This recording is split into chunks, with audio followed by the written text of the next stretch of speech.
good, so I can't even get in. He's like, this is so good. Ready? And I'm like, yeah, that's why I ordered it. Like, can I have another one? It's so funny. You're so old. But I was like, wait, I want to make sure you guys, you're so old. And she's like, I have to. Like, you're like a grandpa. Like, if you weren't this old, I would be like, this stuff, that's so rude. You took my food. Let him have this Jeff's egg. I'd have been like, give me my dip back. Yes. That's hilarious.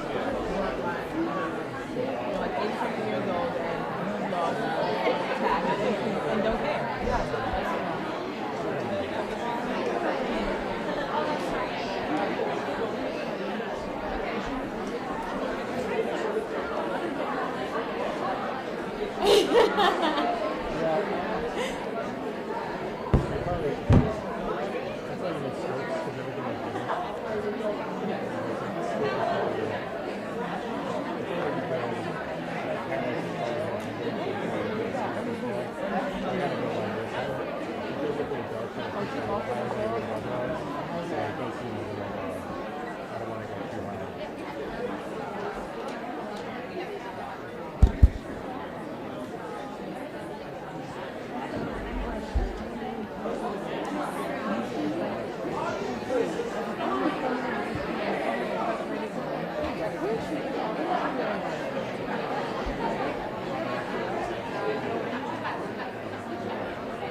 Hello?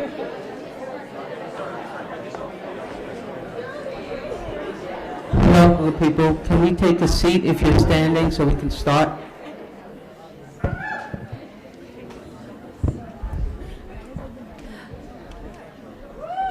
Don't do that.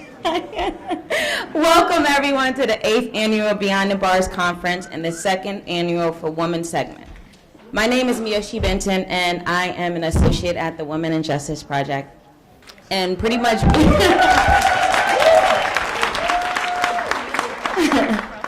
so what we do at the Women and Justice Project is we center the leadership of directly impacted women to end mass incarceration in the U.S. And we do that by storytelling, advocacy, organizing, and public education. So before we get started, we wanted to wait. How many people seen Black Panther? Good. So when I say we the people of Wakanda, y'all need to repeat it after me with some conviction, right? So, but first, we wanted to bring all the sisters that are not here today due to whether it's illness, due to travel arrangements, and due to caring for somebody that is ill. We want to bring them into this space, and we want to say the name out loud, and we want to write their names on a piece of paper, and then we're going to collect all of them after you're done. So, you can shout out the name, but you definitely need to write down the name of a sister that's not here tonight.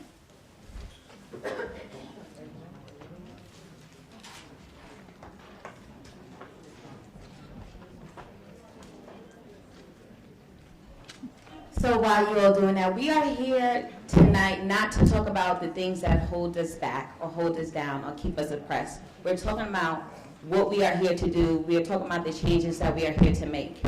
And we're talking about we are the people of Wakanda. That's supposed to say it. Get riled up. We the people of Wakanda. All right, you know what? I'm going to need y'all to work on that, though.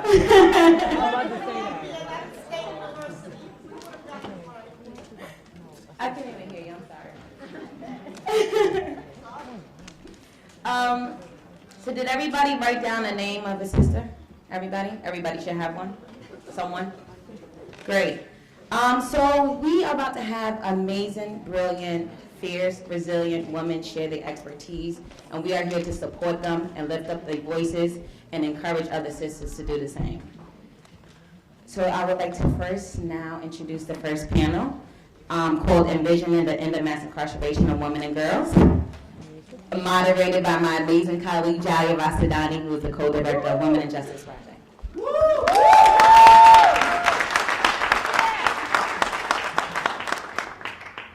So the actual panelists, Andrea James, founder of Family for Justice as Healing. Yes, the National for Incarcerated and Formerly Incarcerated Women and Girls. Michelle Jones, doctoral student at NYU, board member of Constructing Our Future. Lindsay Rosenthal, senior program associate and gender justice fellow at Vera Institute of Justice.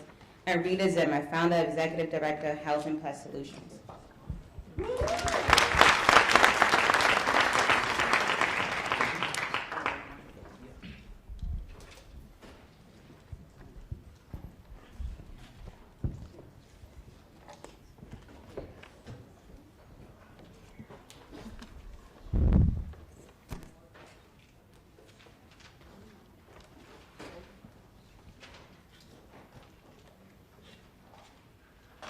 Michelle Jones.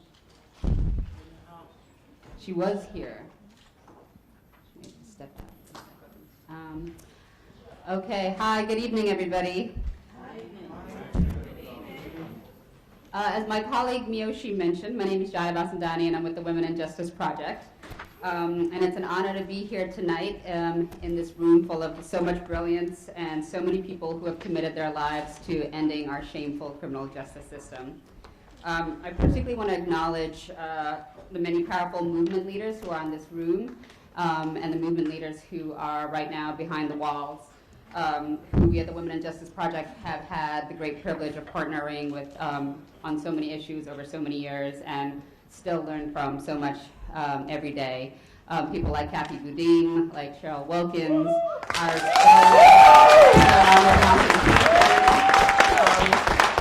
Judy Clark, and so many others today. And so as Mimi mentioned, we're incredibly fortunate to be kicking off the 8th annual Beyond the Bars Conference with this evening's panels.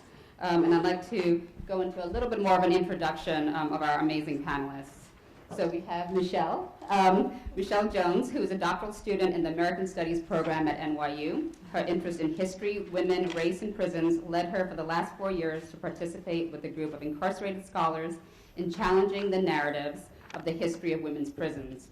Incarcerated for 20 years, Michelle made the most of the academic platform given to her to dispel notions about the reach and intellectual capacity of justice-involved women. Michelle is on the board of Constructing Our Future, a reentry alternative for women created by incarcerated women in Indiana. Michelle has presented legislative testimony on reentry alternatives that she created for long-term incarcerated people that was approved by the Indiana State Interim Committee on the Criminal Code. She is also an artist and is interested in finding ways to funnel her research pursuits into theater and dance, including writing an original play, The Duchess of Stringtown. Next, we also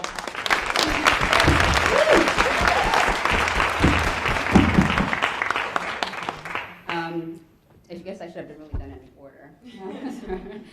To my right, we have Andrea James, who's the founder and executive director of the National Council for Incarcerated and Formerly Incarcerated Women and Girls, and founder of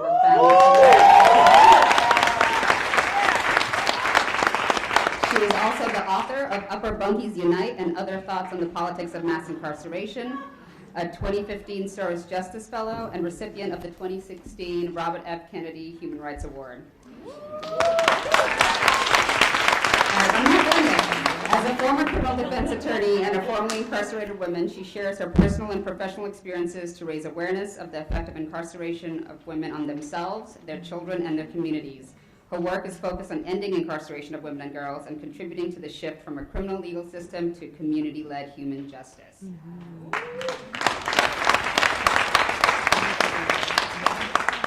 To Michelle's right, we have Rita Zimmer. Based on her experience as a volunteer at Taconic and Beacon Correctional Facilities, Rita founded Housing Plus in 2002 to create transitional and permanent housing for women and women with children. 16 years later, they remain committed to changing the circumstances women face: homelessness, trauma, domestic and community violence, health issues, insufficient income, and unnecessary incarceration. Rita also founded Women in Need in 1983 and served as its executive director until 2000.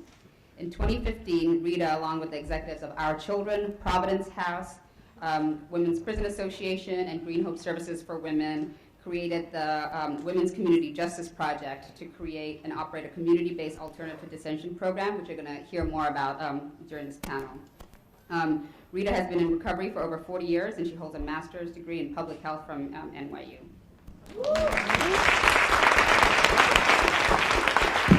And last but definitely not least, we have Lindsay Rosenthal, who's a senior program associate and the Gender Justice Fellow at the Vera Institute of Justice. Lindsay's work aims to prevent and end the incarceration of girls in America by reforming unnecessarily punitive law enforcement practices and creating pathways to long-term well-being, safety, and justice for girls in their communities. Prior to joining Vera, Lindsay was a postgraduate fellow at the Miss Foundation for Women.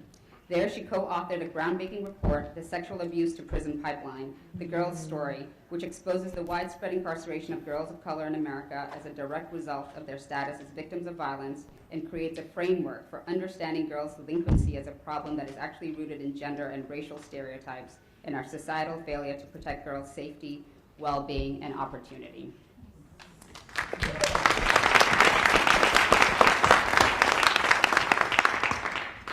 I just want to say I've never used a mic like this. I feel like we're like Star Trek or about to be beamed up somewhere. So the theme of tonight's first panel is Envisioning the End of Incarceration for Women and Girls.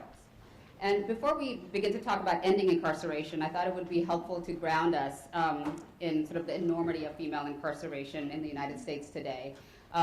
Most of what I'm going to talk about is probably very familiar to most people in this room.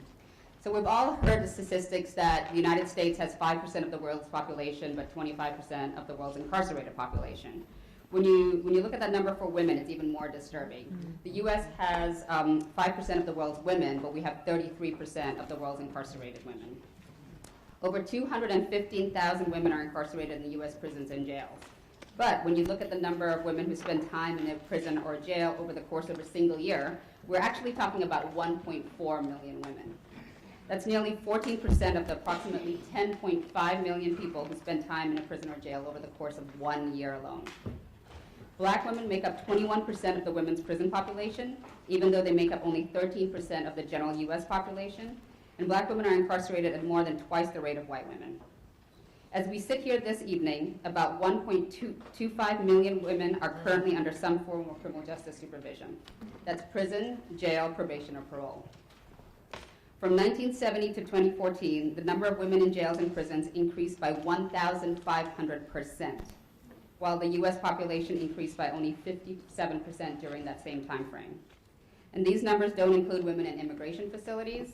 It doesn't include trans women, who are mostly detained in men's facilities, and they also don't include the number of girls who are incarcerated.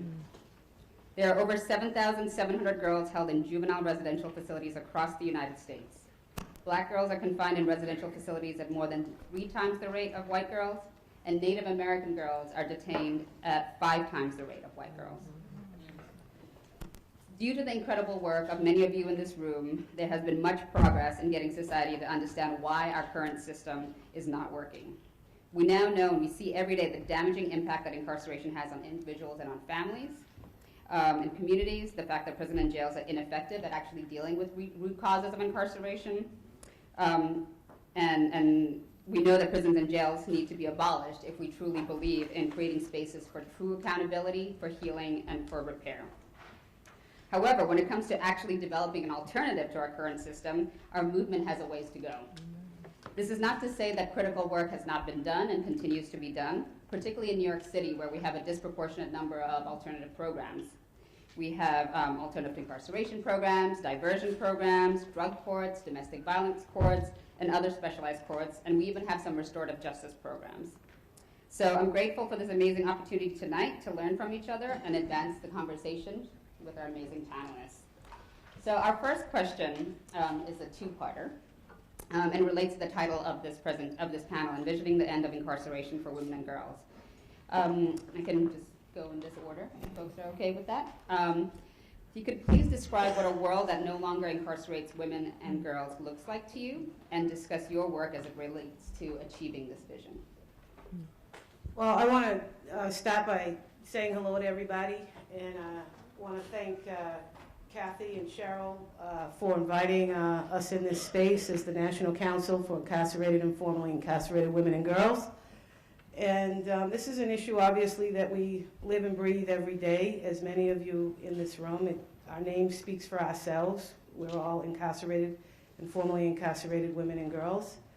And I have to tell you, I've worked in this arena around criminal legal issues for a really long time, all of my adult life, really. And I grew up in a family that was deeply engaged and involved for decades. My parents are 87 and 85 years old, and this is the work that they've done their entire lives. And my grandparents did this work their entire lives. So it speaks to the fact that we still have a lot of work to do. But I say this because I was a criminal defense attorney, and I worked in the criminal legal system for all of my life, as I've said, all of my adult life. And I did not become an expert until I became an incarcerated woman. And I really think that when we start to begin to talk about what does a world without prisons look like, we have to start with the sisters and the brothers who have actually lived in a prison. And so I really greatly appreciate the fact that two women who served many years in their lives in a prison and have been at the lead of putting us in these kinds of seats so that we can talk about this issue from a very different shift, have an opportunity to do that. So really, I don't know how long you want us to talk about this. I mean, this is what we work on day and night as the National Council. We started our organization in the Federal Prison for Women in Danbury, Connecticut. It started because we heard back in 2010 when I was incarcerated in Danbury, this uptick in conversation around ending mass incarceration. We also, it was the same time that ALEC had been exposed, the American Legislative Exchange Council, and NPR was rife with stories about all of the hard work that those folks were doing to create the system that we're dealing with right now. And as women who were incarcerated at the time, we heard nothing about the very specific issues around women. You didn't hear about our health needs. We didn't hear about the children that we left behind. We certainly didn't hear about our brilliance and our capability of helping to be a part of the dialogue, which is something we don't hear a lot about. Kathy Boudin wrote about this years ago when she talked about those invisible voices and the fact that we are often described as victims. We're often described as vulnerable. We're often described as very weak and needing protection. And that is true. I mean, there's a piece of that to that. When you are victimized by things, when you are harmed, when you are hurt by things, there is that element of you needing to be protected. But there is a resilience, there is a strength that we never talk about that is in every single incarcerated woman, and more so now as we try and remain reaching back into the prison, as Yolanda, many of the sisters that are in this room right now continue to do. Justine up there, and Kayla, and Tazzy, and Star. This is the work that we do because we know that the answers are inside with those women who are inside of the prison. So I'll stop there, but I would suggest, in the first place, doing what we're doing here is that making sure that the women who are most directly affected are the first in the lead and at the table in terms of starting the conversation.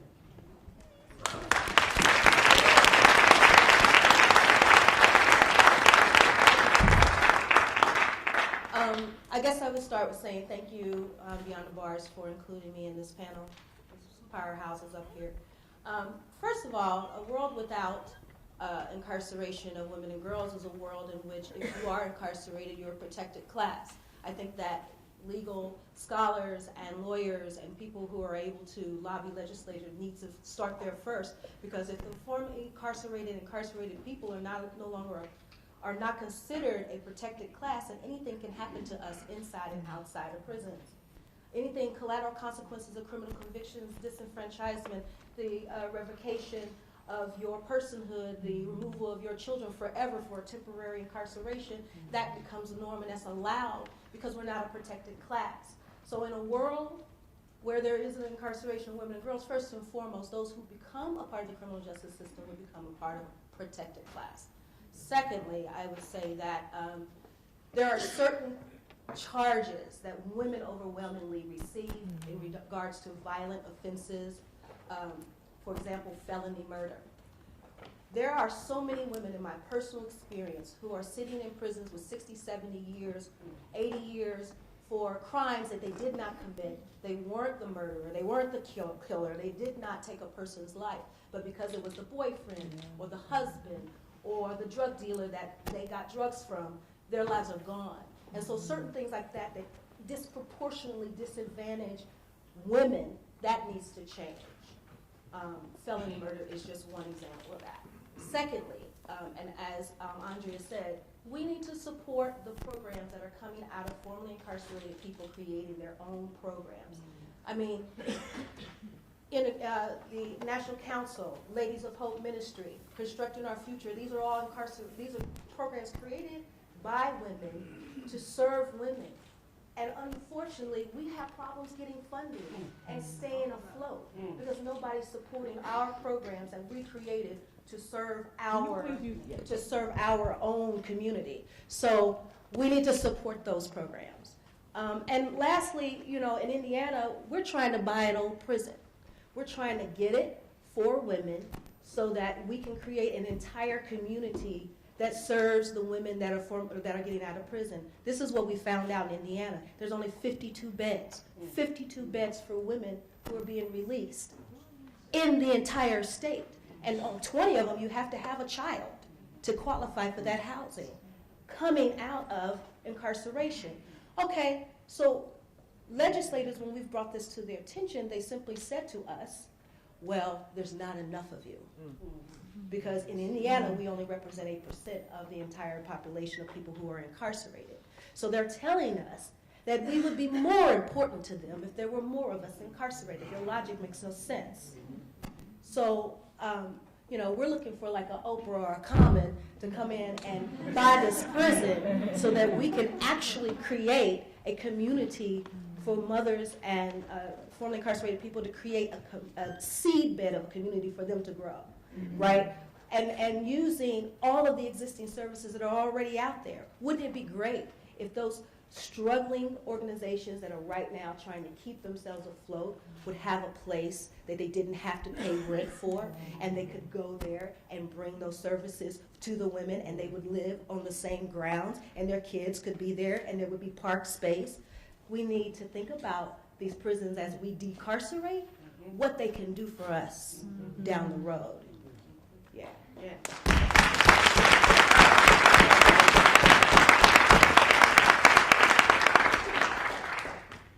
Hi, everybody. Cheryl, where are you? Cheryl came to have breakfast with me about a week and a half ago, and there she is. And I actually served you breakfast, I think, you and Sharon. Little did I know that she came to ask me to be part of this panel. She told me the agenda was a different agenda. Anyway, but we talked about housing at the same time. What would the world look like if there was no women, men, children incarcerated? The world would be peaceful, the world would be powerful, the world would be strong. That's what the world would look like. And just think about that. That's what the world would look like. It would be peaceful, strong, and prosperous. That's what it would look like if we stopped mass incarceration in this country. So I think that's really important. We'd actually have more housing. We'd have a lot of other things too. I'm going to put up something for you to look at. Can everybody see that? Can you see this? No. It says $270,830. You hear that? What would you do if you had that money? $270,830. Keep a little tab next to you. Start writing down how you'd use that money. That's how much it costs to keep someone at Rikers Island every year. Let me tell you, I actually spent some time this afternoon putting a little research together, what you could do with that money. I'll give you a few examples. Miyoshi, who introduced the conference to us, she could send her 10-year-old son to the University of Pennsylvania, an Ivy League college, and she would pay for almost the whole 4 years with $270,830. Now, he's only 10 years old, so the tuition probably is going to go up in another 8 years, so maybe she'd only get 3 years. If you rented an apartment for $1,500 a month, you could pay the rent for the next 15 years. Just think about what you could do with $270,000, say it for me, $270,830. If you rented a 3-bedroom apartment, you could rent it for 10 years. That's assuming the rent didn't go up. If you decided to go to City College, 10 people could go to City College every year for that much money. If you decided to go to community college, 28 people could go to community college every year for that much money. And if you decided to buy a car, you have a car payment, you have gasoline, insurance, all the things you need for a car, right? 41 people could buy a car and run that car for a whole year. That's what $270,800, how much? $270,830. Okay, I mean, that's what the world would look like. We'd have people employed, we'd have people housed, we'd have people in jobs, we'd have children going to college. Daycare, here's daycare. Average daycare is about $1,800 a month. I just took an average. And 12 children could go to daycare every year for the whole year. So when you really start to think about it, it's really how would you use that money? And I think it is important to think about how would we use that money, because that's really what the argument has to be made. That is a waste of money when there's an investment we could make in our families, our children, in our country to make it a prosperous, safe place for all of us. So let me tell you a little bit about the Women's Community Justice Project. That's the project I want to talk about. Are you getting feedback from me? Am I having it too close or something?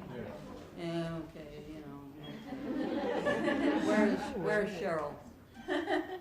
There she is. Is that better? The Women's Community Justice Project is a consortium of 5 women's agencies in New York City. Housing Plus is one of them.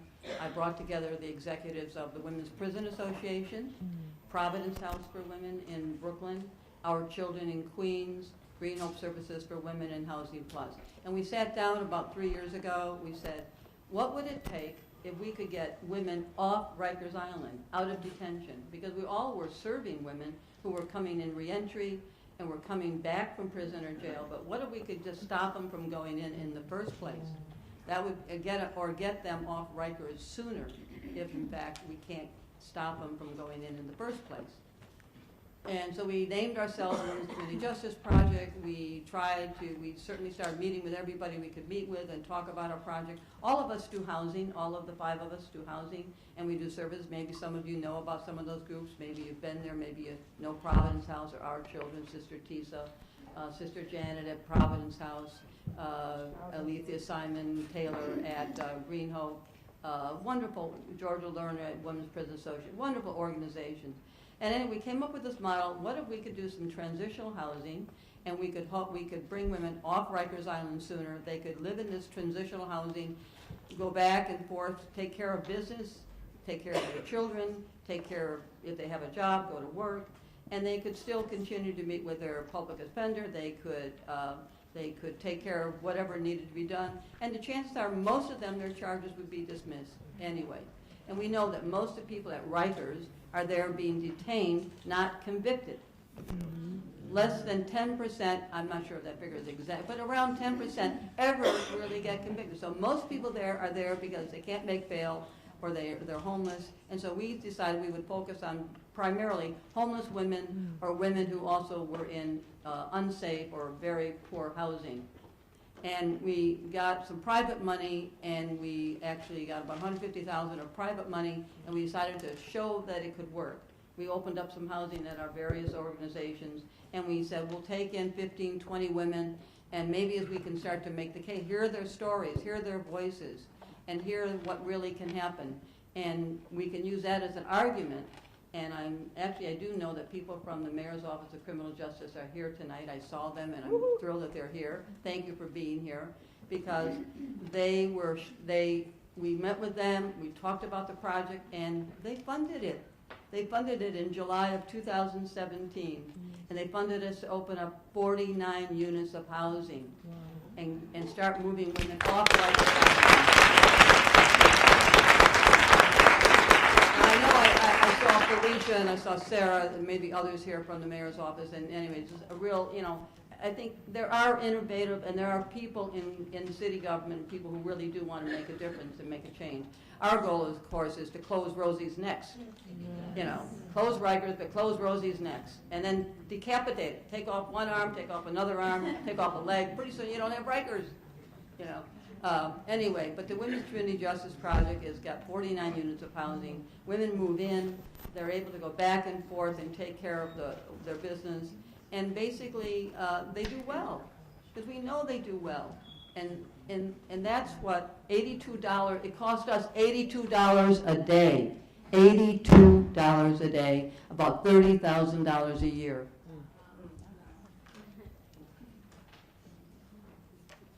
Versus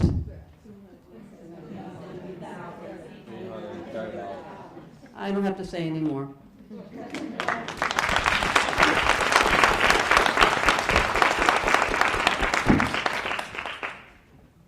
Some tough acts to follow, but I will do my best. And I want to thank everyone for being here and just say that it's amazing to be in such a diverse crowd. Usually the one thing I can predict when I'm doing a panel on women and girls is that most of the people in the room will be women and girls, and I'm so happy that there's so much gender diversity in this room, so I want to acknowledge that.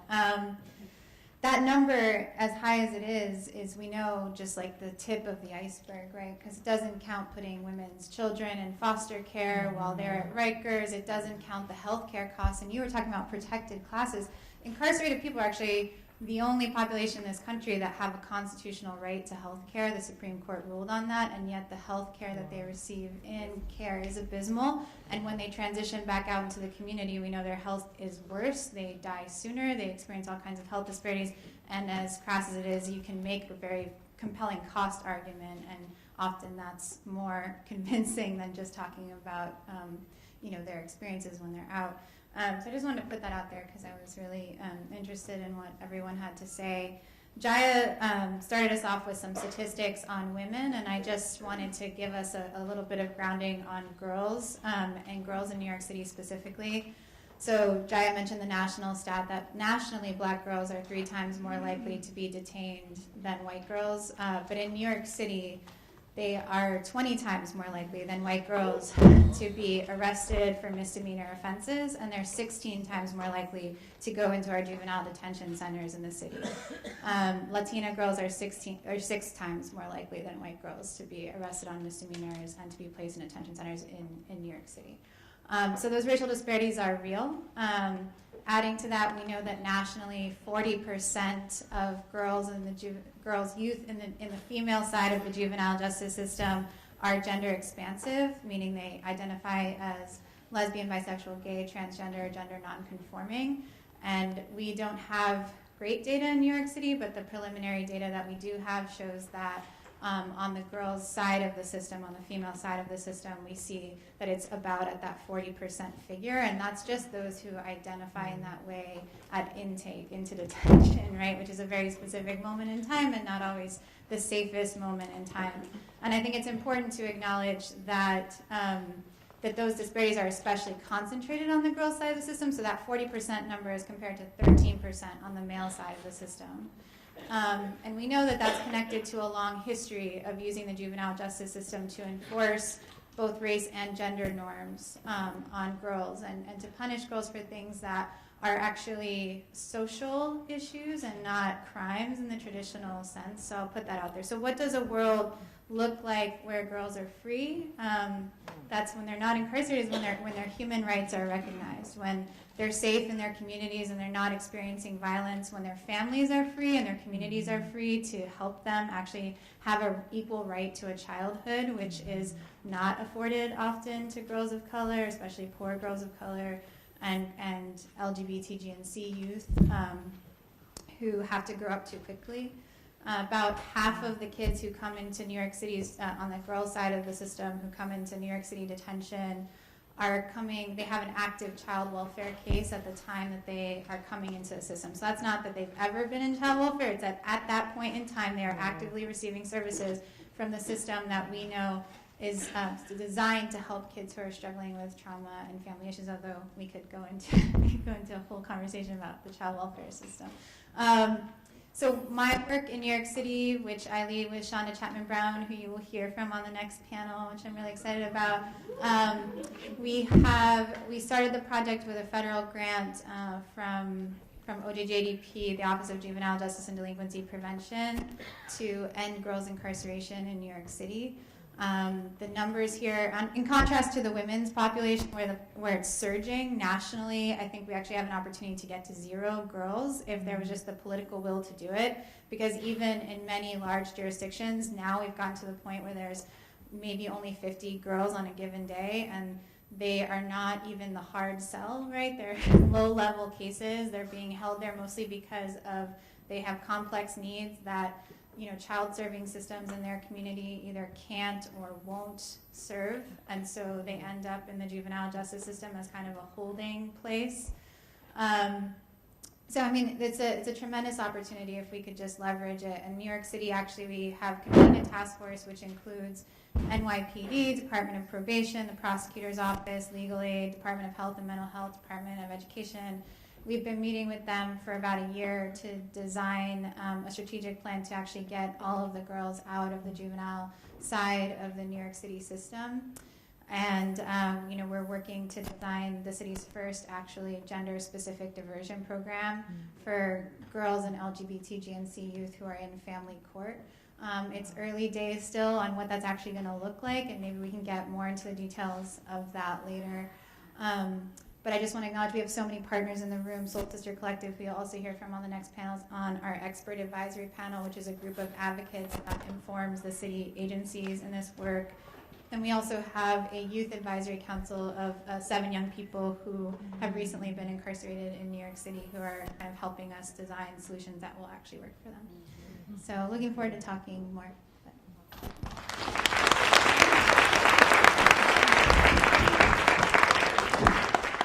Thank you. So the next question, and it's probably going to be the last question that I ask, just so that we can make sure we have time for questions from the audience, is about programs that are designed to reduce incarceration, but are not fundamentally about dismantling our current criminal justice system. So, for example, community courts that divert people to drug treatment, for example. And if they complete the program, then their charges are released or charges are dropped. And if they don't, then they get sent to prison and jails. So programs like that are really sort of based on incentives. And the idea behind that is that, if you mess up, then you go back to prison or jail. And so they really require the ongoing existence of prisons and jails.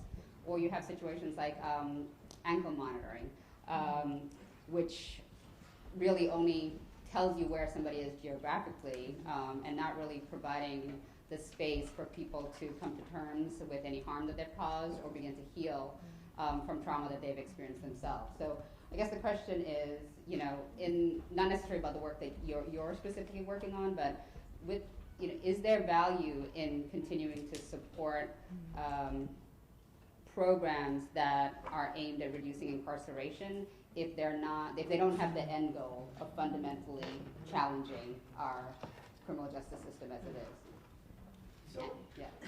So from our perspective, So from our perspective, the answer is no.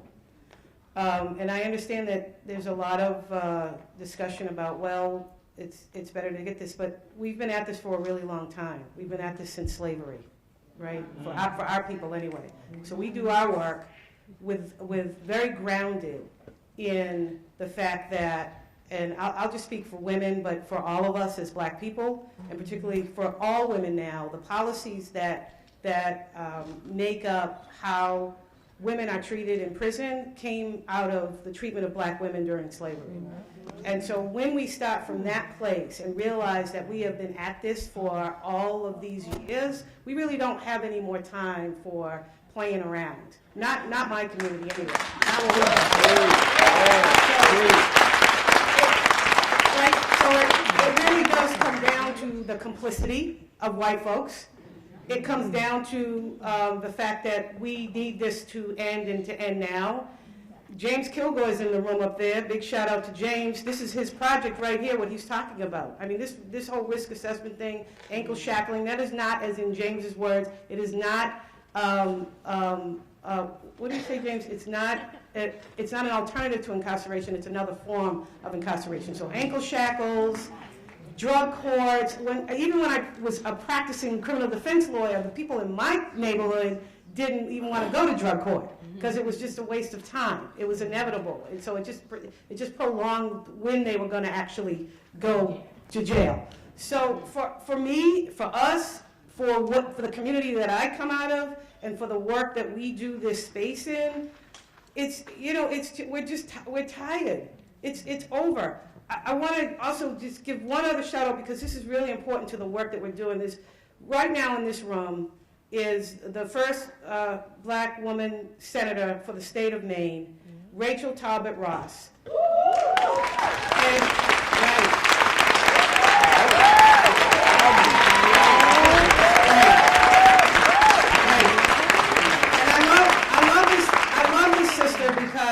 We were recently in Maine at the National Council because one of the projects that we're doing is just get to what we're trying to get to, end incarceration of women and girls, and going into the prisons and just counting, just how many people are here. And we went to Maine and we met this sister who the brothers in the prison in Maine are writing legislation, and this sister here is sponsoring it, okay, and getting it passed. So that's the difference when we're in those seats, right? But when we went up to Maine by the invitation of Erica King, who's here with the senator, right? We went up there, and there were, this was a month ago for MLK, the celebration. There were 270 women. We went into the women's prison. I want to give you an example of how this works and how we can end incarceration of women and girls tomorrow. First of all, you have to fund organizations that are led by black women who are trying to lead the way. If they're so woefully underfunded, we can't even keep our lights on to do the work that we need to do. That's number one. Number two, though, we went up to Maine. There were at the time, standing in the prison in Maine, there were 270 women standing around having a meeting with us in that prison, okay? 270 women. That is the entire incarceration population in the state of Maine, not including our 9 babies who are in baby jail. There were 9 baby girls at the time, right? We can end incarceration of women and girls in the state of Maine tomorrow, okay? And then take this model. Start from the smallest state, and when they say, oh, but it's so small, as Sis has said, they say it to us all the time, well, damn it, if it's so small, then let's end it, right?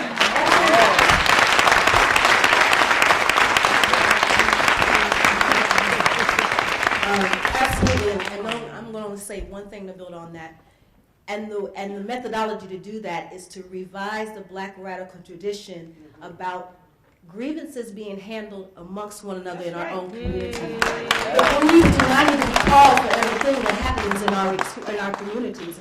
We need to do more of that restorative community issues with our children together in our own communities. That black radical tradition of the Black Panthers needs to be researched because it's valuable.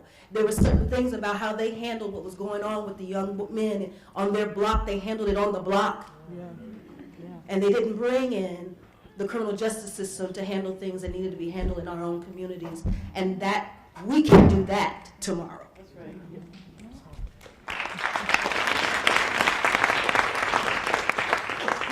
I'll take a short stab at this.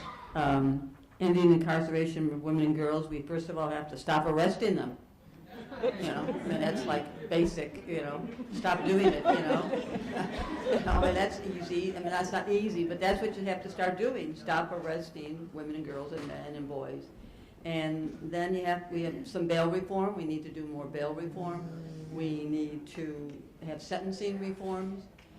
We need to have alternatives like the one that I described earlier, where in the community, back in the communities where women live, where they've always lived, where they want to go back to, where they want to reside. Small community-based type of programs that people can thrive. So you're looking at people at their strengths, not their defects, and stop arresting people.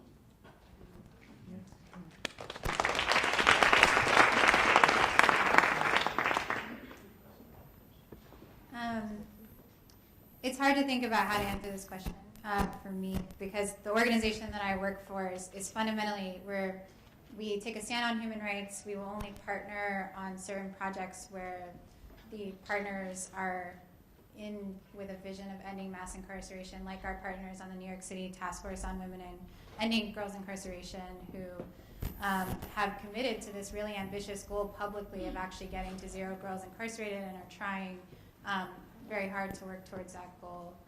And I would like to think of this as a both and equation. Like I think we need everything on the outside pushing and pushing and pushing and pushing to close. And then I think we need people who are moving the inside levers to actually make that possible. And you know, in our work, part of that is culture change, and sometimes my head is spinning. So I just came from training of correctional officers yesterday, trying to talk to them about cases like the Cyntoia Brown case, where we have a teenage girl spending life in prison for killing a man that she thought was going to try to hurt her while she was being forcibly controlled by another man who was serially raping her, who had documented history of abuse and all kinds of other things happening in her life. You know, how trying to like energize compassion and empathy for that, and to think about what a different response to Cyntoia looks like, to Brescia, to CeCe McDonald.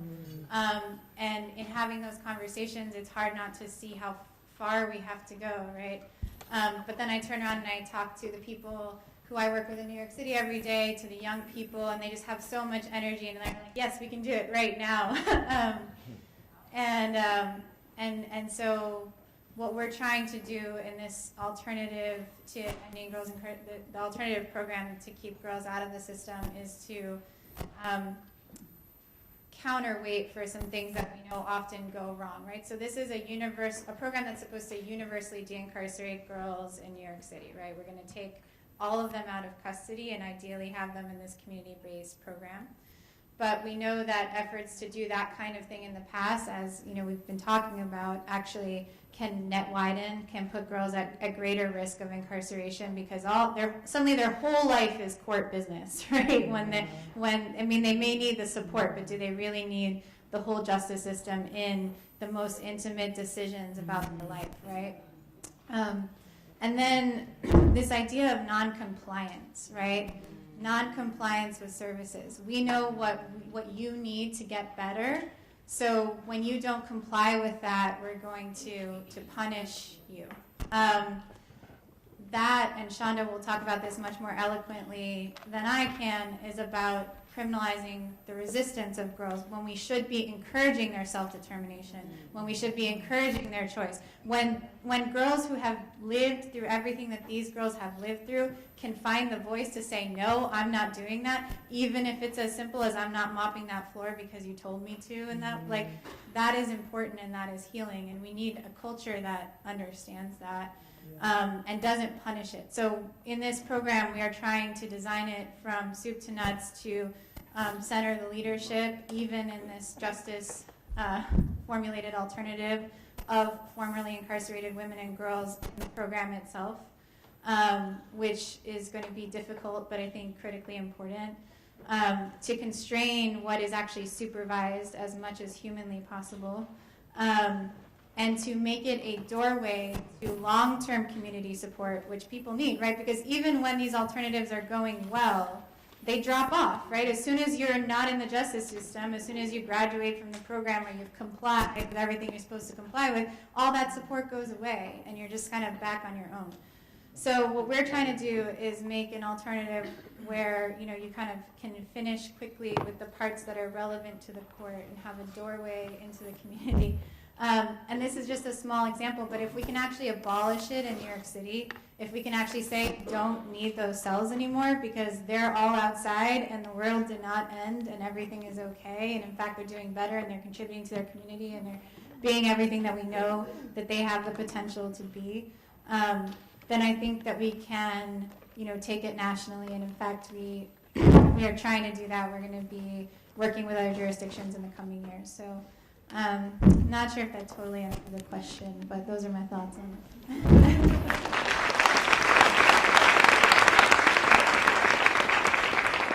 So we're going to open it up for Q&A now. We have 5 minutes. If you want to just raise your hand if you have questions. Yes, sir. Thank you all for coming. Question for everybody. Your thoughts.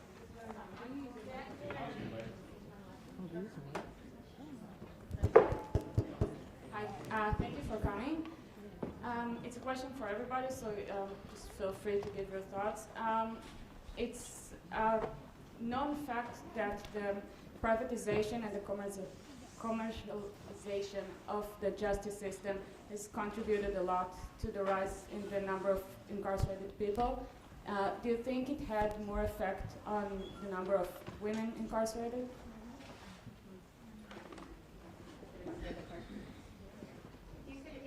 I think it's the privatization and commercialization of incarceration has led to, you know, has contributed to the explosion of the prison population. How has that specifically impacted the female and girl population? Whoever wants to answer. Well, you know, again, sorry, I hate to keep going back to this, but it's yes, there's a whole industry around this, but it's you know, it's something that's obviously been ongoing, and women really. There's where did I see my sister from? Used to be at LJ, who's with Dorsey now. Hey, Dorsey. Dorsey Nunn, all of us, you know, yes. There she is. We had a phenomenal report that came out from LJ Baker Center. Who pays? The Who Pays report, you know, says it all, right? It chronicles that whole. Women have been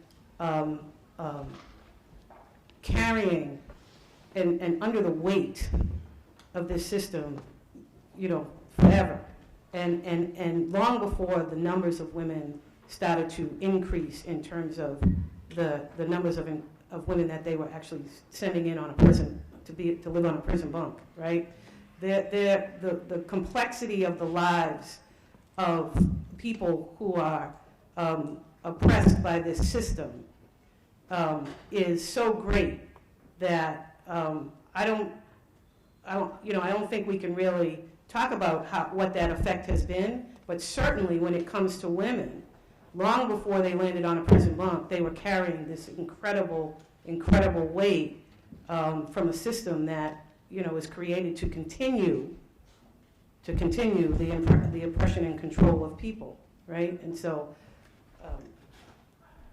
I think it's kind of obvious that that's just what's happening.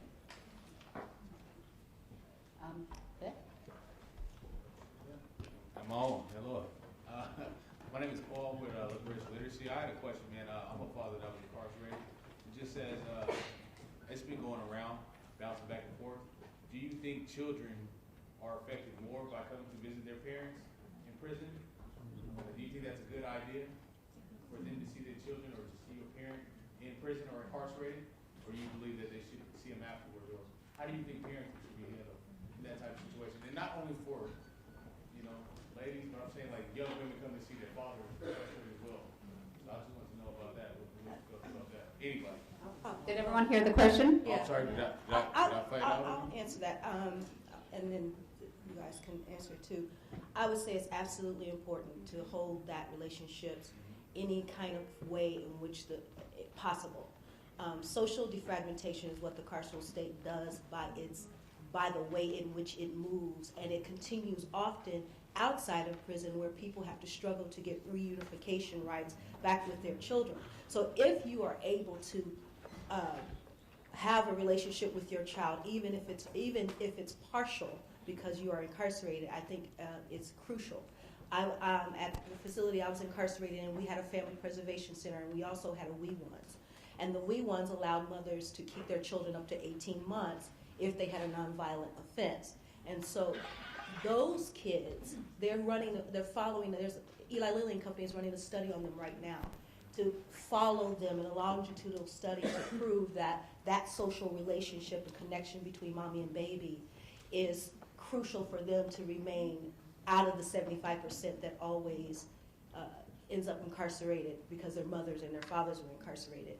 Also, with the Family Preservation Center, I personally know women who have relationships with their children that they simply would not have had without the opportunity to see their children. And so even without a Family Preservation Center, the visiting room, Skyping, we have a video visit opportunity, as some prisons do. I think it's crucial, it's critical. Even if it's, and then right now in our facility, they're denying people to send in any kind of greeting cards, any kind of laser printed letters. And so it's even more crucial now for, so they're questioning kids who draw in ink on paper and send pictures to their moms. I think it's even more crucial now because they're cutting off ways in which parents can communicate with their children. So yeah, I don't care if you go into county jail, prison, I don't care. You need to maintain a relationship in any kind of way possible.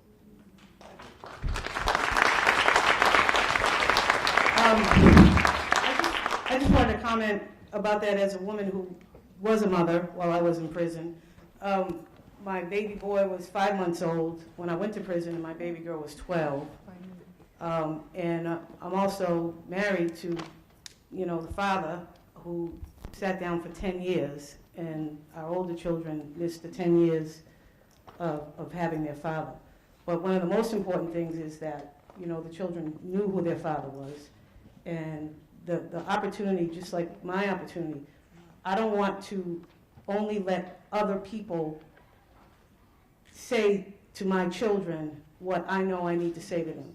Even when I was sitting in a prison visiting room, I needed to look my babies in the eye, and I needed to let them know that I am your mother, I love you, you belong to us, all the positive things that only I knew I needed to say to my children. And there's no way that we can allow the things that are happening increasingly to happen to cut off the opportunity for us to look our children in the eye and to let them know that we love them, you're loved. And I know that I'm here and I can't be there with you right now, but I'm with you always. I'm with you always. And you have to tell your children that every chance that you get. So it's critically important. I just want to add one other piece. Another reason it's critically important is that there's a federal law called the Adoption and Safe Families Act that says that if your child is in foster care for 15 out of the last 22 months, foster care agencies always almost have to file for termination of parental rights, and there's no exception for incarceration. And so not having visits, makes it even almost 100% sure that your kids, your parental rights are going to be terminated. And once that happens, it means you have no legal right to your children ever again. New York luckily has an exception that because of the advocacy of formerly incarcerated women who had that happen to them, we were able to pass a law in 2010 that creates a little bit more of a time frame. But if the median sentence for women is 36 months, that far exceeds the 15 out of the 22-month timeline, and almost every single state has their version of ASPA. So again, another reason. And then one other piece I want to say is, we're talking about this right that's being taken away from parents, but it is also a right for children to see their parents. And a lot of work has been done by a lot of organizations around the country. There is a Bill of Rights for Children of Incarcerated Parents that came out of San Francisco. And here in New York, we also have the New York Initiative for Children of Incarcerated Parents that has a lot of data and a lot of work around why it's important for kids to be able to maintain that contact. So that's for that. We probably have time for one last question. No? No? Yes? All right. One last question. Sorry, the person in the back of the room. Good evening. I just want to, this question is about how they shackle women during pregnancy. Also, I would like to hear a little bit more about the Dignity Act on the federal level. This question is addressed to Andrea James. Well, I'll be quick. I think we're running out of time. And I'll be real quick. I mean, the incarcerated women and formerly incarcerated women from the federal system and from the National Council wrote the Dignity Act, okay? That's what it was, all right? We poured our hearts and our minds and our thoughts into what needed to go into that, and what came out of it was the Dignity Act. And it wasn't everything that we wanted, but it was a start. And it's a lot of what we need. So, so that's what it is, support the Dignity Act. It has a lot of things, but a lot of the things that we're talking about up here are part of that. Women's rights to be with their children, feminine hygiene, health care. We just lost Ramona Brandt, our sister. The system kills people. Ramona Brandt was sentenced to serve a life with no parole sentence, and we fought like hell with a lot of other people in this room to bring Ramona Brandt home. Her sentence was commuted by President Obama, and at 54, 3 days ago, she died of a heart attack. That right, so we're mourning that at the National Council right now. We are deeply, deeply saddened, but we are pissed off.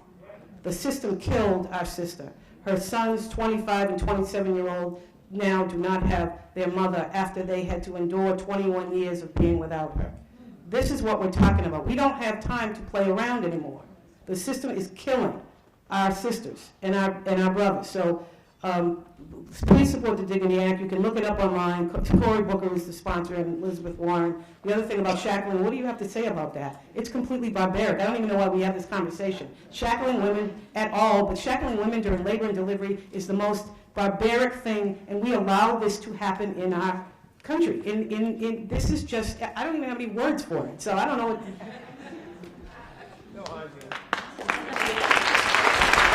Thank you to our amazing panelists. Thank you all for your great questions.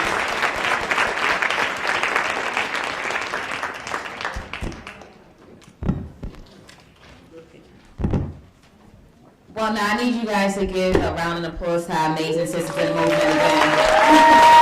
Thank you guys.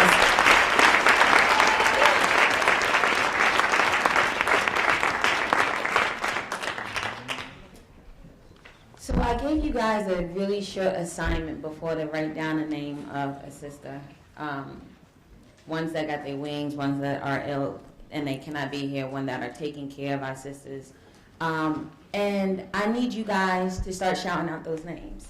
So I would start, lead by example. I would say Tamar Craft-Stola, my colleague and friend. Now I'm going to call on Iris to start. There you go. Say a name. All right. Jaya, say a name. Tamar. Now y'all follow suit, because I shouldn't have to call on your name even though I don't know it.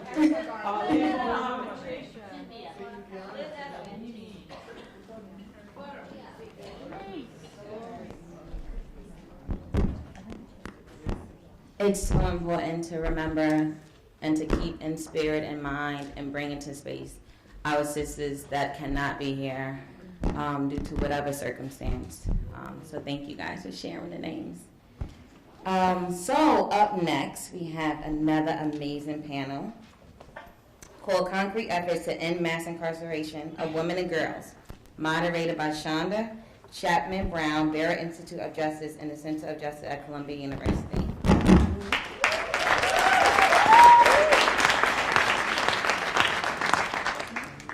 We have as our panelists Sarita Steve Martin, founder and executive director of Operation and Restoration. We have Bambi Salcido, president and CEO, Trans Latin Coalition. We have Bukumi Douglas, co-founder and executive director of Soul Sisters Leadership Collective. And we have Kelsey M., campaigner and organizer, Sister Uncut, and the Empty Cages Collective. Let's give them a round of applause.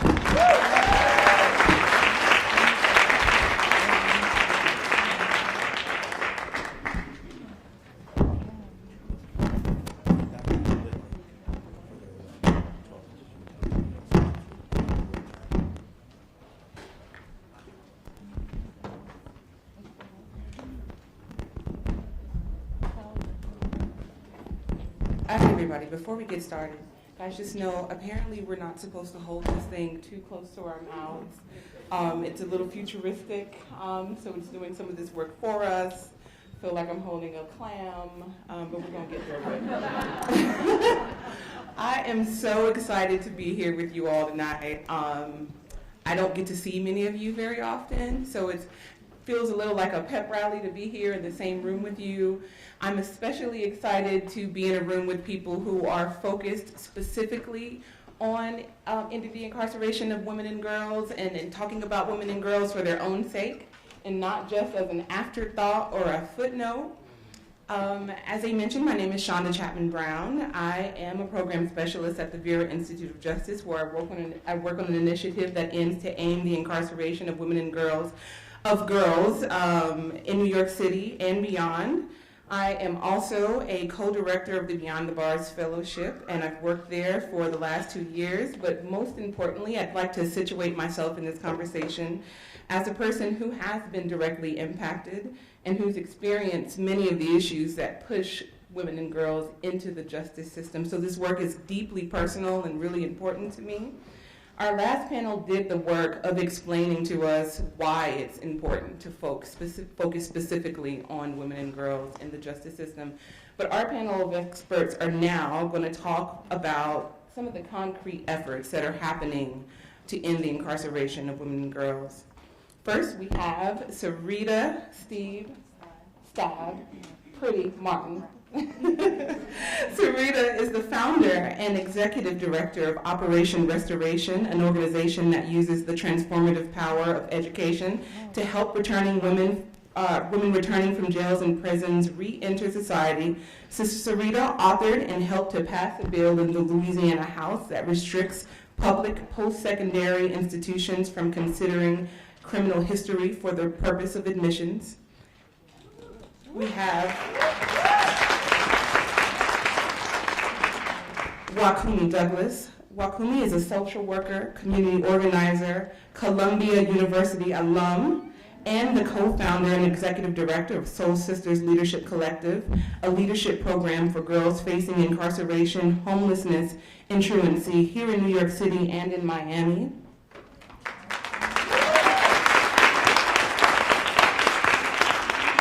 And we have Bambi Salcedo, who is an internationally recognized trans Latina.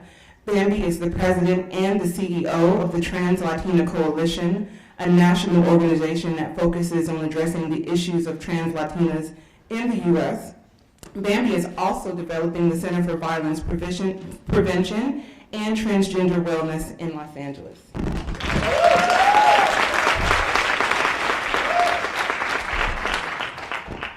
So to start, I'd like to ask each of you to first share your pronouns with us, then talk a little bit about the areas of work you are involved in that contribute to the decarceration of women, girls, and our LGBT GNC people.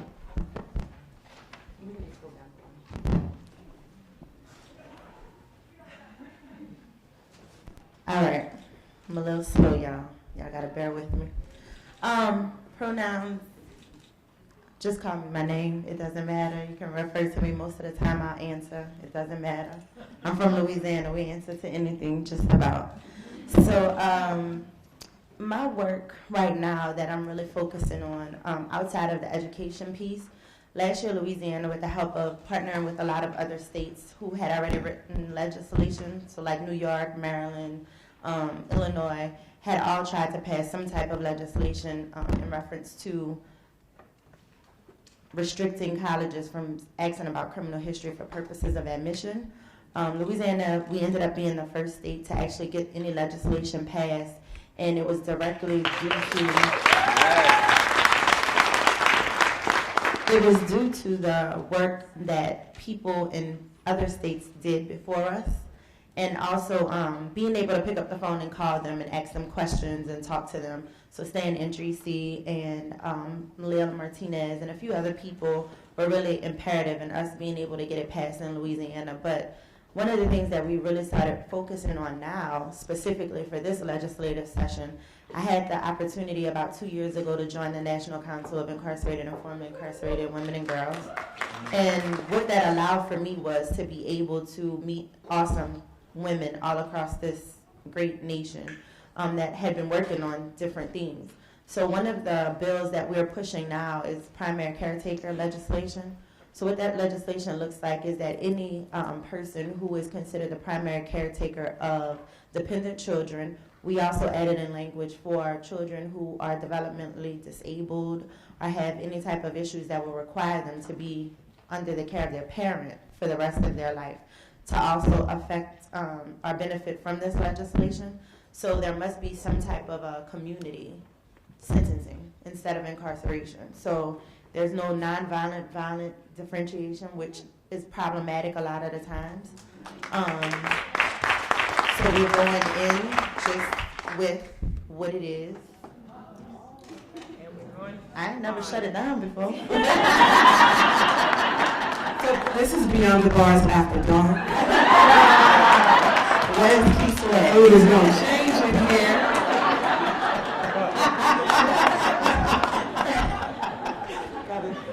Girl. Anyway, so I like to laugh, y'all. I'm sorry. But so the legislation will affect that, and we're also building a task force right now. Well, back to the primary caretaker, we're developing a court. So we have DAs and judges that are volunteering to head up the court for us. They want us to do a pilot program in New Orleans with the first primary caretaker court. So that will happen with or without the legislation. But we're really hoping that we could get it legislated. And then we're also creating a task force to deal with women being incarcerated in Louisiana, how they're incarcerated, and the things that need to be changed in Louisiana, because women make 2 cents an hour in Louisiana while incarcerated, and they have to be there for 3 years before they're able to start getting that 2 cents an hour. But they can sell back their good days in order to buy hygiene products and things of that sort. Yes, because they're given 1 roll of tissue a week, 2 bags of pads a month, and anything else they have to purchase, and there's no indigent fund in the prison. So they can sell back their good days in order to pay for those products.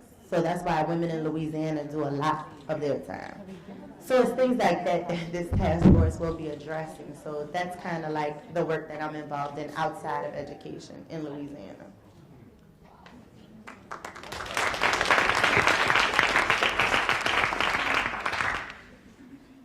So, peace everybody. It's really good to be here. It was really humbling to have been invited to speak, and I'm excited to share our work. Soul Sisters Leadership Collective was co-founded in part with Systems Involved Girls, Court Involved Girls from Brooklyn. So shout out to Brooklyn in 2013. And we were really focused on creating, is it too close? Yes, is this better? Yes, okay. Oh, so I could just chill. Okay. So we were really focused on creating a space for young women to really activate their self-determination. We found that there are many, many alternative programs that exist for young people, and unfortunately the girls are just ignored inside of these programs. Their unique needs, their leadership development, just focusing on how we can activate them as leaders, it's just not happening across the board. So Soul Sisters got trained by Sadie Nash Leadership Collective, Sadie Nash Leadership Project, Sadie Nash. Yes, that's our aunties, that's our auntie program. They trained us and supported us in adapting their young women's leadership model specifically for systems involved girls, and so now that's what we do. We started as a small project in 2013 in Brooklyn, and now we have 2 offices, one in New York and one in Miami. And we do work in a few different ways. We do site-based work, so we go into detentions, we go into homeless shelters, group homes, schools where school push-out is a big problem. As we know, and we heard a little bit from Lindsay, pipelines to prison are really what we're concerned about when it comes to young people. The sex abuse to prison pipeline and the school to prison pipelines are pipelines we're very concerned about at Soul Sisters, right? So we're really interested in interrupting those pipelines, and we do that by targeting schools where school push-out, particularly school push-out based in racial disparities, is a problem. So we target those schools and we go there and we do leadership development workshops focused on 4 pillars: leadership, healing, social justice, and the arts. And we also really promote the young people in getting involved in social and direct action. And so the young people, as a result of being a part of our program, will engage in local coalition work that already exists, or will develop their own work to address the issue that matters to them. And so we've been involved in doing work with the Dignity in Schools campaign and on ending school push-out in Miami, Florida. We're a part of the Miami Black Girls Matter Coalition, which is really exciting work that really is youth-led work. And the young people, as a result of their work with the Miami Black Girls Matter Coalition, have put out a list of demands of the system. This includes systems-involved girls, teen moms, homeless girls, all kinds of girls, all across Dade County. I'd encourage everyone to go check out blackgirlsmia.org so you can see their list of demands. And right now we're building power among a base of 100 girls, many of whom are systems involved, to make demands of the system around their demands in their platform. And so that's some of the work that we're doing. We're also involved in developing a gender-specific pilot of restorative community conferencing. So one of the sisters in the last panel talked about the importance of us addressing issues and conflicts and harms in our community without engaging the police, right? And restorative community conferencing is a model for that. It's being used, there's some folks here from Oakland, they know a lot about what's happening there. I see some yes. So we're learning from Impact Justice, that's based in Oakland, about the restorative community conferencing model, and we're going to be using it and making it gender specific, so dealing with young girls and femmes who have committed some kind of harm, and before they're even charged, they'll be funneled into our program and be able to sit in circle with the person they harmed and figure out a mutually beneficial arrangement to address the harm. So we're really excited about that.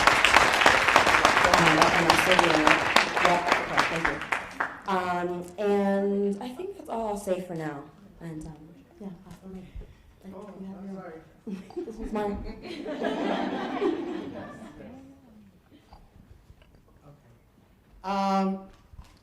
¿Sí me escuchan? Sí. Bueno, buenas tardes a todos y a todas. Primero que nada, a mí me gusta siempre darle gracias a mi poder superior por darme la oportunidad de estar aquí con ustedes. For those of you who were not able to understand, I just acknowledge my higher power. And obviously, I am grateful that I have the opportunity to be here with all of you today. If I can just ask all of us, can we just ground ourselves a little bit? Can we just take a couple of, deep breaths?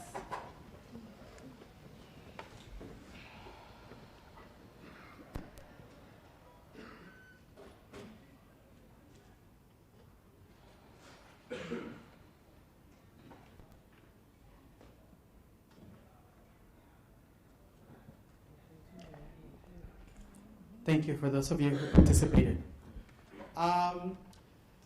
I also, before I start, I like to acknowledge my siblings who are here. If you are gender, non-conforming, or trans individual, can you just raise your hand to be acknowledged? Thank you. I see you and I acknowledge you. Thank you. Thank you for your courage to raise your hand. I wanted to start by doing that because we as trans and gender nonconforming individuals are obviously not acknowledged within our society. And every space that I go into, that's one of the things that I obviously like to do. I want to practice that with my own community. And that's certainly the work that we and the Trans Latina Coalition is doing since we started. I want to say that I am a very fortunate and privileged trans woman who has the ability to have a job, who is going to school. I'm pursuing my master's degree in Chicana Latino Studies. But I'm also a product of the prison industrial complex, right? I spent over 40 years of my life in the state of California prison. I also been in immigration detention multiple times. And I have been just being in the system since I was 12, both when I was in Mexico and also in the United States. And so I like to acknowledge my privilege because I have been able to overturn my horrible experiences into opportunities. And because of that, I have been able to lead an amazing organization that is doing great work at the national level. We currently have representation in 10 different states, and we are an organization that really empower leaders in the different localities. And the work that is done, that we do, it is led by trans, particularly trans women. And so, some of the things that we're doing right now is that we're very lucky that, well, one, since we started in 2009, we wanted to sort of like thinking about how can we disrupt the structures that continue to marginalize us, right? And so we started with this idea, let's, focus on changing the structures. But one of the things that we're seeing is that our community, we're not getting the basic things to be able to exist or survive in this world, right? And so how can we empower our community if we don't have the basic needs? And so our group got together in 2015, and we decided that in order for us to do the work that we needed to do, that we needed to empower our community in that way, provide direct supportive services to our people. And through that, the Center for Violence Prevention and Transgender Wellness came to be. And the idea is that we build this model in Los Angeles, or we're actually building the model in Los Angeles, and we replicate this model throughout the different places where we have representation. And I'm happy to report that right now in Los Angeles we have a couple of different programs, and I want to acknowledge my very dear and amazing friend and colleague, Erika de la Cruz, who is our case manager for our reentry program. And the way we're looking, yes, please give it up for her.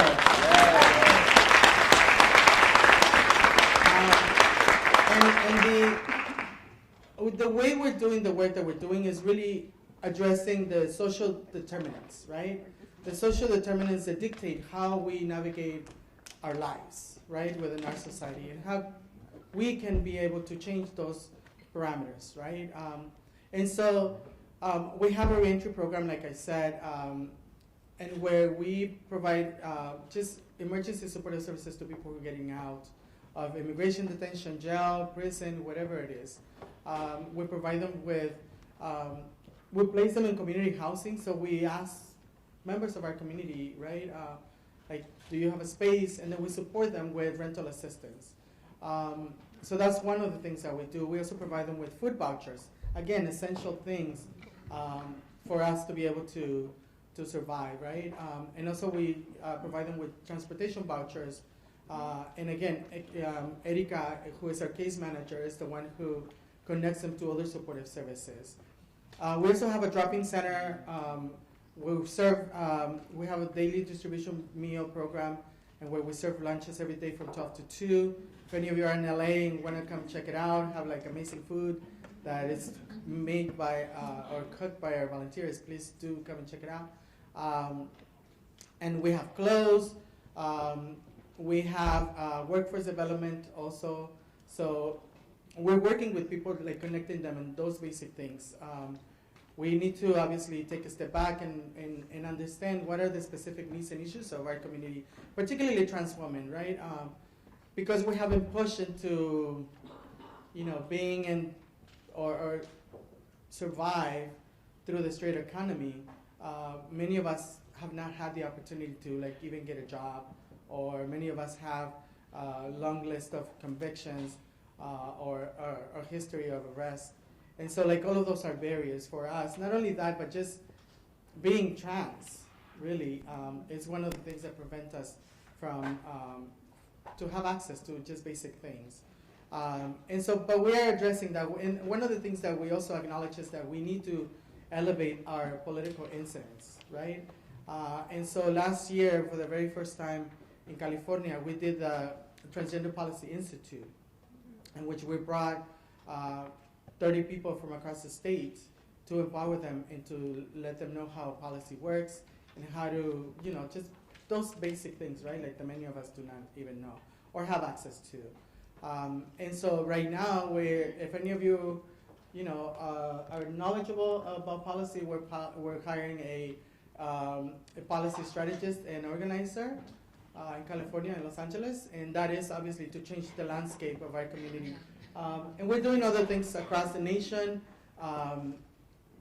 But I mean, I don't want to, you know, I don't want to just take a lot of time because we want to have like a rich conversation. But definitely check us out.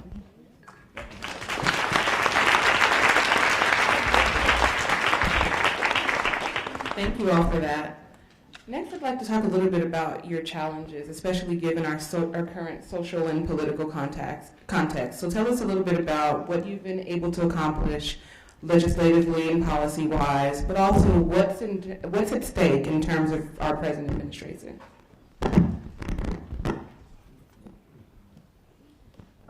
I know in the intro earlier I said a few things about legislation that we were able to pass, so I won't really go back into that. But the challenges that we face in Louisiana specifically is, A, it's the South, and B, it seems like they just realized, like last month, the Civil War, like they lost.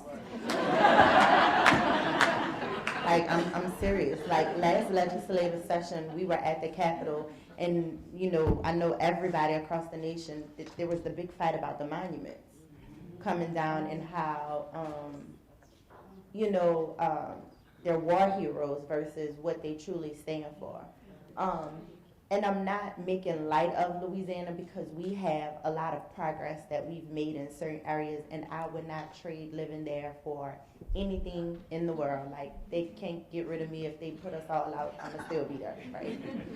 But a lot of the mindsets that you are faced with there, it's unlike anywhere else, you know, in the world. So I feel like that's a specific challenge that we have specifically in Louisiana, because when we did the legislation, last legislative session, and I testified about my denial or inability to receive an education once I was released from prison, I wasn't well received by the legislative committee, you know, because they didn't look like me and I didn't look like them. So what we set out to do was we found a young lady who was white that matched what they looked like, and she kind of told her story, and they cried. She got a standing ovation. It passed out of the House unanimously. They became our greatest advocates. And then they turn around and say, you girls, y'all can come back anytime, you know, or whatever the case might be. So you have to understand the mindset and what you're dealing with. So that's a very, very specific challenge. So what we've been doing here lately, I feel like it doesn't matter what law gets passed, because it's not going to just affect white people. It's going to affect black, brown, purple, blue, whomever, because they can't put that in the statute, right? So trying to find creative ways and engaging people that we normally wouldn't engage to get the laws passed that are going to affect people who look like me more so than anything, right? Louisiana incarcerates the most women. I mean, people, period, in the nation. You know, we're number 7 for women. They target, you know, the LGBT community unmercifully there as well. And you wouldn't think that because it's such a large population. But every single minority population in Louisiana is targeted for some particular reason. Also our young folks as well. We also incarcerate the most politicians. You know? So, and then there's that. So even, politics aren't on the up and up. So we are dealing with a very corrupt system there. I don't know how familiar you are, but like this morning they're calling for our Secretary of State to step down amid sexual assault allegations or whatever. And he stood up and said that, I guess he didn't understand what it really was, but he stood up and said that, no, we had a consensual relationship, which was subordinate. Textbook. So the governor had to ask him to step down this morning. So it's things that you're constantly faced with there, and that's the system, that we're dealing with. So that's a challenge. But on the flip side, the communities there are amazing and awesome, and I found the best support in my communities with other formerly incarcerated women, because I went to prison at 19, I got out at 29, and when I got out, if it wasn't for 2 formerly incarcerated women walking me through that process, I don't know what my transition would have become. So I always want to make sure that I am providing that same service, to people that are being released. So as we find issues that need to be addressed, we just started teaching the first college class inside of the women's prison this semester through Tulane University. We were able to get college-bearing credits for them.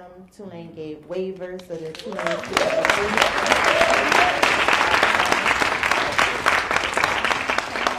So when these women step out, they can go straight on to campuses. We also, Louisiana has, I think it's over 60% of people are on a literacy level of 3rd grade or higher. 3rd grade or lower.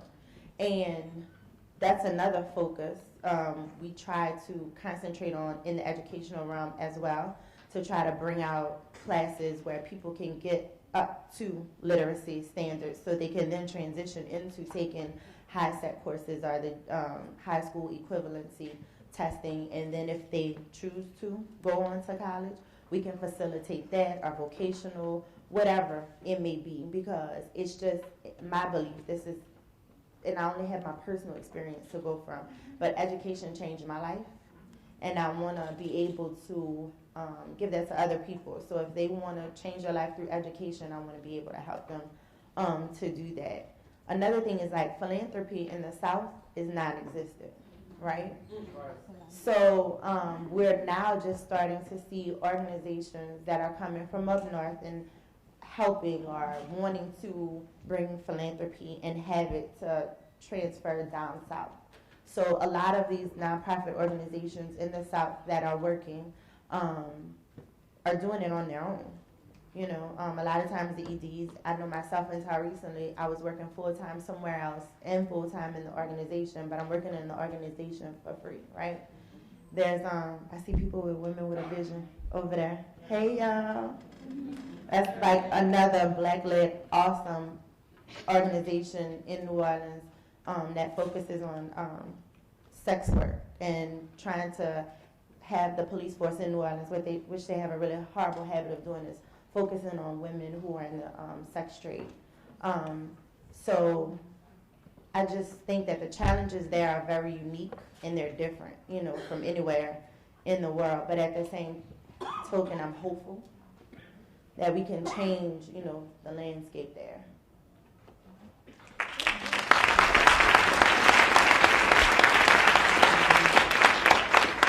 So I'm going to try to be brief. I saw we got a little time wrap it up marker. And my pronouns are she, her, and I didn't share them, so she, her.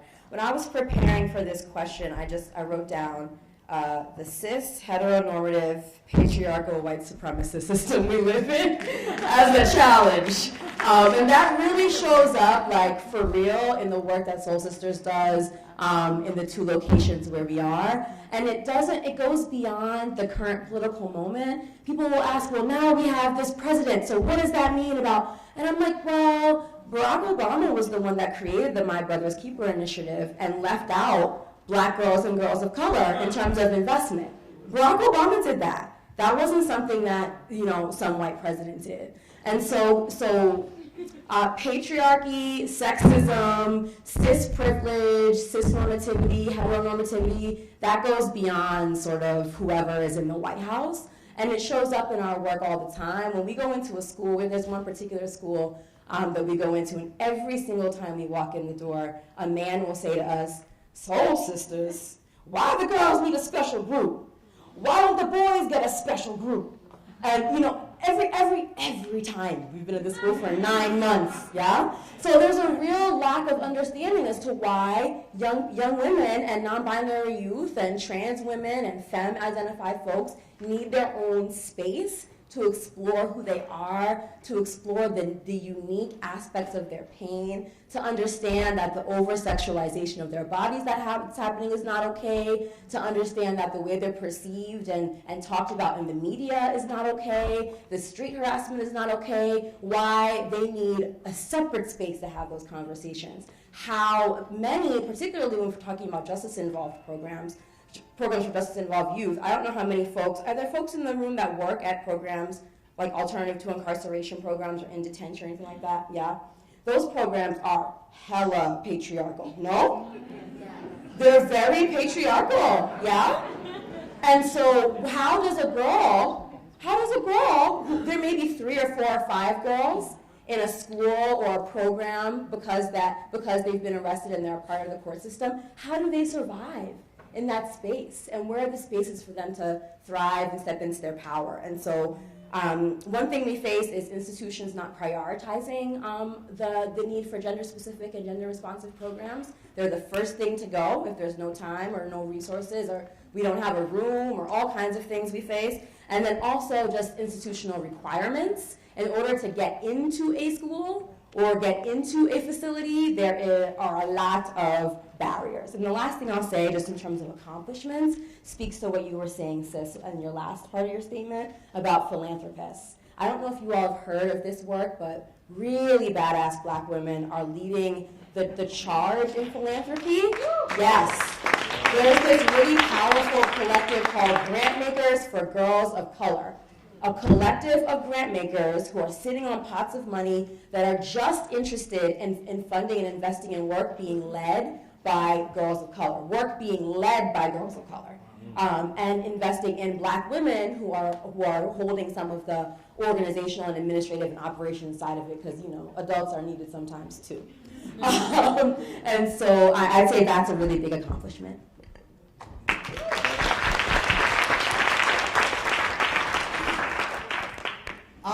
Well, I mean, as I don't know if you know, but as I mentioned a little while ago, like really, we as trans and gender non-conforming individuals face multiple challenges, and one of those obviously is the continuous violence that we experience, like period, every single day, particularly trans women. So, like this year alone, there has been at least 4 trans women who have been murdered. And so that's just an example. But also how, like we as an organization, and because we are trans also, and again, I'm the leader of the organization and I'm the one who's always, like pushing and meeting with people and like really, trying to get money for the organization, right? Because we know that money is power, right? But there's many individuals in philanthropy or who are founders who, 1, don't believe that the work that we do is important, and 2, that they don't believe that we're capable of doing the work, and that we're not capable of administrating. So like one of the things that I'm learning, again, everything that I've learned, I have learned obviously from amazing individuals who have taught me, but like I'm learning as I'm going, right? Like, so I'm learning to fundraise, right? I've gone to like this, like galas and all of this where like these organizations like raise like $500,000 in a dinner, you know what I mean? And like, oh, who gives 10,000 and like 5,000? And then like to them it's just like, pulling a hair out of a cat, and so like, that's how I'm learning how to do, right? Like, I'm asking people, like, we're doing parties or whatever, we're doing like, okay, who gives $100? Can you give $100? Right? So we're learning to do that. I'm learning to do that, and obviously, you know, one of the things that I have learned is that, you know, the work, in order for the work to continue, like, we need to pass it on to others, right? Like, we need to be able to share what we have obtained. And so that's one of the things that is very critical for us, and for me, obviously, personally, but for us as an organization. And I want to say really quickly, you know, I mentioned also earlier about, you know, the Transgender Policy Institute that we started in California. And that's one of the things that we also, you know, are going to be doing nationally. I have the privilege to be also part of an organization that is called Trans United, which is a political action committee. And we, you know, we were able to elect or to sponsor and to promote and to support some of the trans and gender nonconforming individuals that got into office last year. And we're going to continue to do that so that we can build political power, right? Because we know that people who are in power are not doing shit for us. And just as we are building our political power, we can get those people out, right? Because we need to bring people into making decisions who are going to make the right decisions for us. Because they have to understand that they work for us, not, you know, they're not there to continue to oppress us, and we need to really understand that. And so that's one of the things. One of the things that I want to also mention is that last year, I mean, as you know, California is, you know, the state that has the most trans-inclusive legislation in the nation. And so last year, our organization was very instrumental in making sure that SB 396 that got passed and the governor signed. And SB 396 is a bill that mandates all organizations or institutions that have 50 or more employees to receive sexual harassment training and transgender training, Trans 101. So it is a requirement now. So like now there's no excuse that people are not going to know who we are, and they're not going to be able to discriminate and continue to discriminate against us. And if they do, we're also empowering our community to make sure that we stand up for ourselves and we demand what is right for us. And so we're claiming our space within our society, and despite the different challenges, because we face multiple challenges every single day. But we need to claim our existence within our society, and we need to make sure that our lives within our society continue to thrive, and that we claim and demand what we need to get in order for us to get us.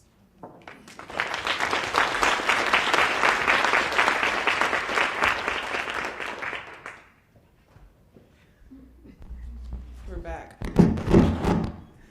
So we're running short on time. As much as I could have this conversation with you guys all night, I do have a couple of quick questions. Wakumi, this one is for you.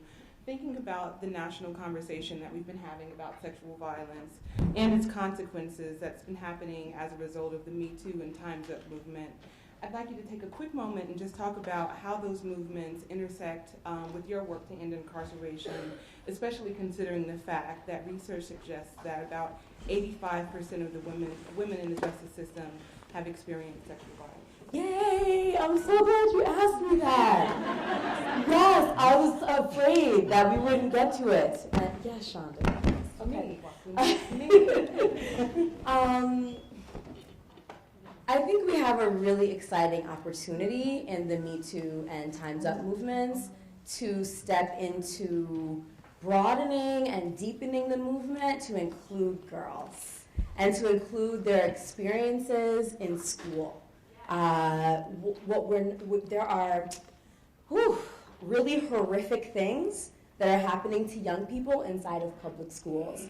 And in the spirit of not triggering or bringing up stuff for survivors in the room, I'm not going to tell the stories, but just horrible stories of sexual violence happening in school halls. There was a recent case in Miami-Dade County where a young woman was assaulted 3 times by 3 different male students, and then she was suspended by the school. That was the school's response to her report of having experienced violence. And as we all know, suspension is a major tool in school push-out, right? And like you just mentioned, trauma and experiences with trauma are linked to folks ending up inside the walls. And so I don't know what the research says about this, Lindsay, but I'm really curious about, I phoned a friend. I'm really curious about the linkages between young people's experiences, particularly femme-identified people's and non-binary youth experiences with sexual violence in schools and school push-out. And what I can say is I don't think our society is outraged enough about what's happening to girls in schools, and not just at the hands of other students, but also at the hands of school safety that are supposed to be keeping girls safe. I'm just going to share this one story. At the Miami Black Girls Matter Town Hall in 2015, a young woman who is out, bisexual, a senior in high school, she was at the time when she shared the story, talked about fearing that she was going to be assaulted because a school safety officer followed her down the hallway saying all she needed was some good dick in her life, and that would change her, that would change her from being gay, because she was openly dating another femme-identified person at the time, a school safety officer. That's one instance, and she graduated and she's at a HBCU now, so that's dope. But what are the other stories of sexual harassment and violence that young people are facing in their schools? And what's the impact of that sexual harassment and violence? And how do we really hold a narrative or include those narratives in our broader conversation about Me Too and Time's Up, and not just lift up celebrity women and all of that? How do we lift up what's happening to Black and brown girls in public schools? So I don't know, Lindsay, if you have the stats. I'm curious what the stats are. Are you going to say the stats? I don't think we have enough time for all the stats, but I would just say, we know that trans and lesbian and bisexual women experience disparities in sexual assault. So do Black girls, Native American girls, highest rates of sexual assault in the country. That carries into school, but we don't have great data on sexual violence specifically in schools. However, GLSEN and the American Association of University Women both conduct surveys on just the pervasiveness of sexual harassment in K-12 public schools for gender-expansive youth and for girls, and they're both amazing, rich research reports for people to check out. I just want to really quickly say that, it is amazing that that the Time's Up movement and the Me Too movement have, obviously a rise, right? It's really great, and I'm really grateful that I am included in this conversation, to be validated as the woman that I am, right? It's really important, right?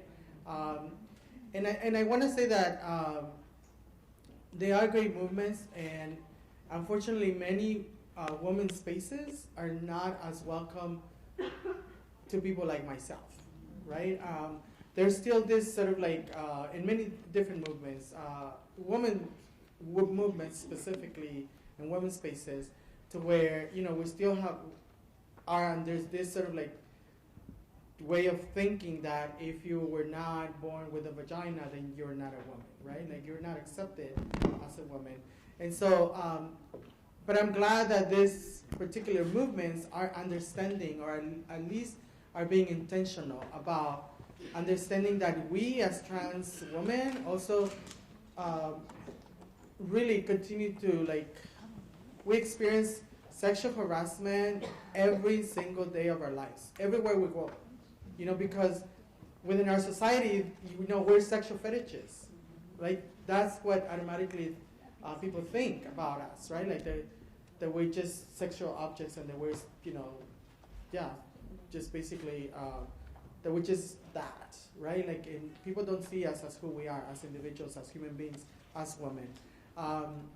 And I'm really glad that, just this past weekend on Sunday, I had the opportunity to be invited to a discussion with some of the leaders with the Time's Up movement, and where, Jane Fonda was there and everything. So they are being intentional in understanding and including our issues, and so And so I'm really grateful for that, but there's a long road that needs to happen, again, because in a broader society, there's still this resistance to even understand or to even open our minds, right? To really acknowledge that we, as trans and gender nonconforming individuals, have existed for centuries.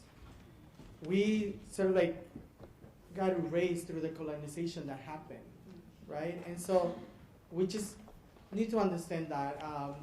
But I know, like, if we open our minds and our hearts, right, that could obviously happen.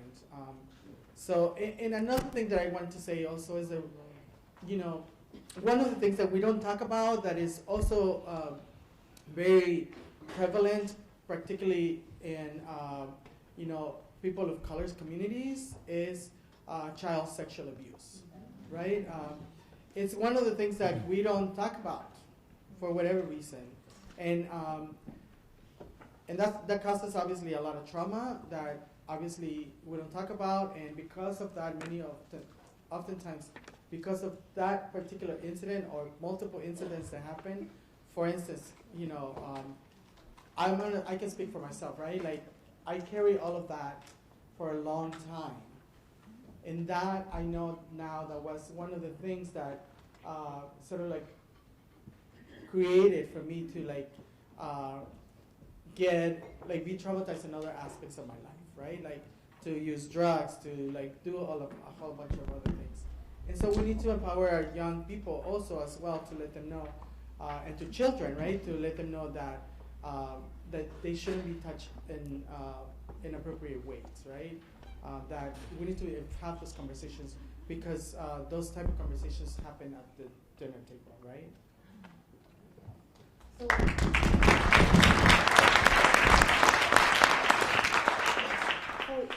They're gonna toss us out of here, y'all. But before we leave, I'd really like us to do some work of imagining, because that's so much of what we're here to do. I think as practitioners, you know, we can talk about concretely what our work is, but it's difficult to really imagine like what a world would look like without prisons and jails. So speaking specifically about the populations you serve, 60 seconds, y'all, we gotta go fast. What would this look like in Wakanda?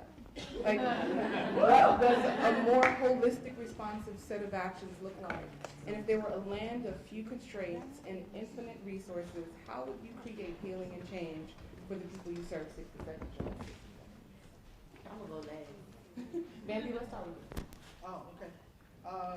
Sorry. The world that I would like to live in is a world where I don't feel afraid to walk out of my house. A place to where I can just simply be. A place where my trans and gender nonconforming siblings can have access to jobs, to academia, to that have economic power, and that they can also just, you know, translate love, the love that we need to have and create in the world.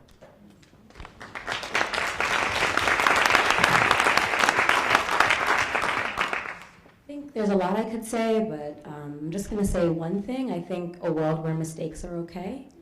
And when a young woman, a black girl, a black or brown girl, a non-binary youth makes a mistake, our community wraps their arms around them, and we figure out how to make it right.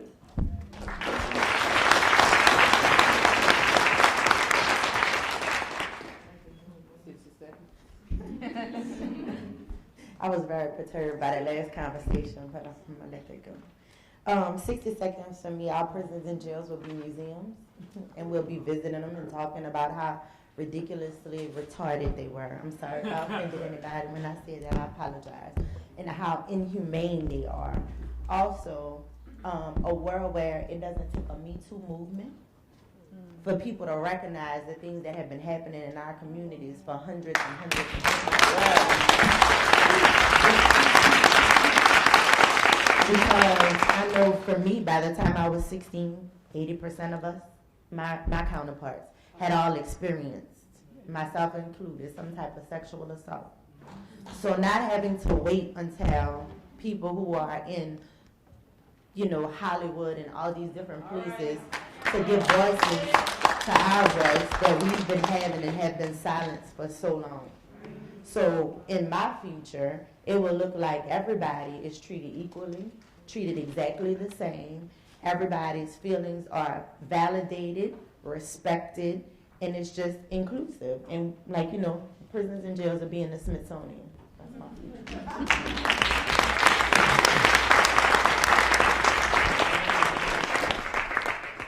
So that's our time.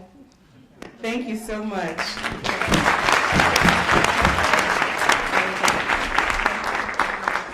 Can we give a round of applause for all the panelists and moderators for tonight?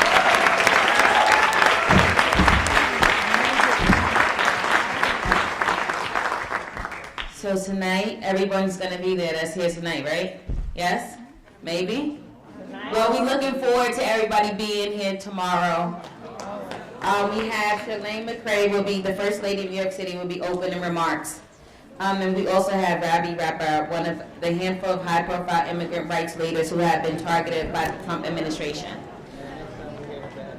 Wow! Can we hold on 1 second, please? I know it's late, but can we give everybody for Beyond the Bars a hand of applause for such an amazing job? Good night.